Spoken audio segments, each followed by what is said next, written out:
Hello বন্ধুরা, আমাদের পুকুরে মাছ ছাড়ছি। দেখেন আমাদের হাবলা ভাই, মাছটা যাতে ভালো হয় ওই জন্য দোয়া করবেন।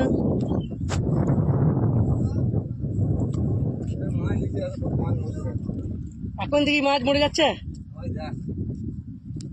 তাহলে কি করে মাছ হবে?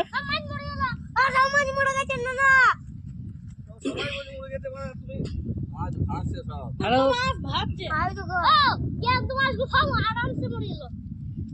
হ্যালো ফেসবুকের ফ্রেন্ডরা, সবাই মিলে আশীর্বাদ বা দোয়া করবেন আমাদের পুকুরে যেন ভালো করে মাছ হয়। ছোট্ট পুকুরে গরিব মানুষ কোনো রকম কাটিয়েছি।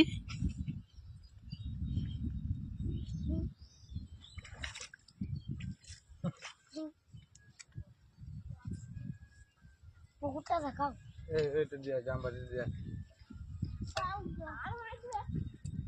বন্ধুরা সব